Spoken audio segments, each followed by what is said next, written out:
السلام علیکم۔ آج کی کہانی کا عنوان ہے شکر کی قیمت۔ شہر کی سڑکوں پر ایک پراسرار خاموشی چھائی ہوئی تھی۔ دھند میں لپٹی گلیاں، سنسان بازار اور اندھیروں میں چھپی حقیقتیں، سب کچھ ایک کہانی سنانے کو بےتاب لگ رہا تھا۔ مگر یہ کہانی محبت کی نہیں، ہوس کی تھی۔ یہ کہانی ایک ایسے کھیل کی تھی جہاں جذبات بکتے تھے اور جسموں کی بولیاں لگتی تھی۔ مہک ایک جوان اور حسین لڑکی جو خواب دیکھتی تھی ایک خوبصورت زندگی کے۔ وہ چاہتی تھی کہ ایک دن کوئی شہزادہ آئے اور اسے ان غلیظ گلیوں سے نکال کر ایک نئی دنیا میں لے جائے، مگر قسمت کے کھیل نرالے ہوتے ہیں۔ اس کی دنیا میں جو لوگ داخل ہوئے وہ سب شہزادے نہیں بلکہ بھیڑیے تھے۔ وہ ایک عام سی لڑکی تھی، ایک مڈل کلاس گھرانے کی، مگر زندگی نے اس پر کچھ ایسے رنگ پھینکے کہ وہ شوگر بیبی بننے پر مجبور ہو گئی۔ سب کچھ تب شروع ہوا جب اس کی ملاقات حسن شاہ سے ہوئی۔ 50 سال کا ایک امیر، بااثر اور دلکش مرد جو اپنے پیسوں کے بل پر سب کچھ خرید سکتا تھا۔ اور شاید مہک کو بھی۔ تم بہت خاص ہو مہک، تمہیں عام لڑکیوں کی طرح زندگی گزارنے کی ضرورت نہیں، حسن شاہ نے اس کی آنکھوں میں دیکھتے ہوئے کہا۔ مہک کو وہ الفاظ جادوئی لگے۔ اس کے خواب، خواہشات، مہنگے لباس، لگژری گاڑیاں، سب کچھ حقیقت میں بدلنے والا تھا۔ حسن شاہ نے اسے وہ سب کچھ دیا جو اس کی زندگی میں کمی تھی، پیسہ، تحائف، مہنگے ہوٹلوں میں ڈنر اور ایک ایسا لائف سٹائل جس کا وہ صرف تصور ہی کر سکتی تھی، مگر جو چمک دور سے خوابوں جیسی لگتی تھی اس کے پیچھے ایک بھیانک حقیقت تھی۔ حسن شاہ ایک ایسا شخص تھا جو چیزوں کو استعمال کرنا جانتا تھا اور جب وہ پرانی ہو جاتی تو انہیں کچرے کی طرح پھینک دیا جاتا تھا۔ مہک نے جلد ہی محسوس کیا کہ وہ ایک سنہری پنجرے میں قید ہو چکی ہے۔ ایک رات جب وہ ایک 5 اسٹار ہوٹل میں حسن شاہ کے ساتھ تھی، اس نے پہلی بار حقیقت کی جھلک دیکھی۔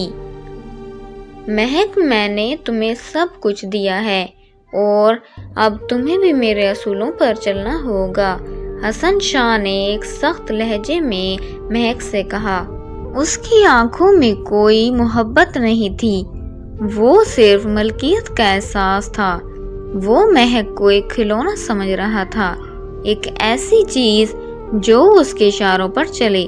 شروع میں مہک کو لگا کہ وہ صرف ایک محبت کا سودا کر رہی ہے، مگر جلد ہی یہ سودا اس کے جسم تک پہنچ گیا۔ حسن شاہ کے دوست، پارٹیاں، نذرانے اور وہ سب جو اس کے اندر کی روشنی کو بجھا رہا تھا۔ اس نے کئی بار سوچا کہ وہ یہ سب کچھ چھوڑ دے، مگر جب بھی وہ باہر نکلنے کا سوچتی، حسن شاہ اسے یاد دلاتا کہ وہ اسے تباہ کر سکتا ہے۔ تمہیں لگتا ہے کہ تم بھاگ سکتی ہو، میں نے تم پر جو خرچ کیا ہے وہ واپس لینا جانتا ہوں۔ حسن شاہ کی دھمکی مہک کے ذہن میں گونجتی رہی۔ مہک ایک رات ایک پارٹی میں گئی جہاں حسن شاہ کے کچھ دوست بھی موجود تھے۔ وہ سب مہک کو ایسے دیکھ رہے تھے جیسے وہ کوئی قیمتی شکار ہو۔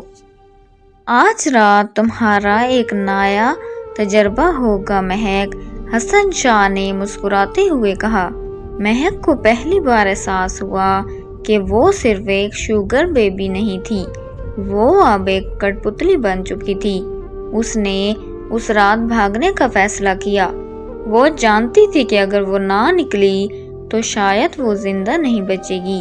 وہ ہوٹل کے پیچھے کی گلی میں نکلی۔ اس کے دل کی دھڑکن تیز ہو رہی تھی، مگر جیسے ہی اس نے گاڑی کی چابی گھمائی، کسی نے اس کے منہ پر کپڑا رکھ دیا۔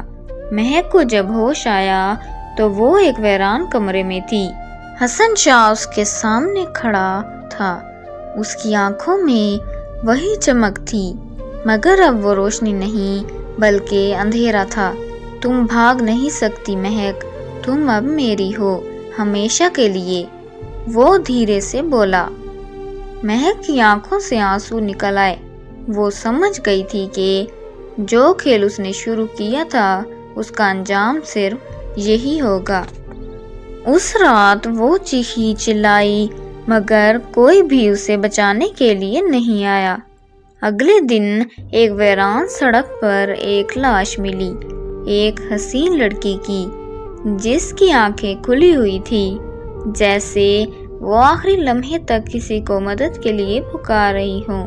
یہ کہانی صرف مہک کی نہیں تھی، یہ ہر اس لڑکی کی کہانی تھی جو چمکدار زندگی کے پیچھے چھپے اندھیرے کو نہیں دیکھ پاتی، جو سمجھتی ہے کہ پیسے سے سب کچھ مل سکتا ہے مگر حقیقت یہ ہے کہ کچھ چیزوں کی قیمت بہت زیادہ ہوتی ہے، اتنی زیادہ کہ کبھی کبھی وہ جان سے بھی بڑھ کر نکل جاتی ہے۔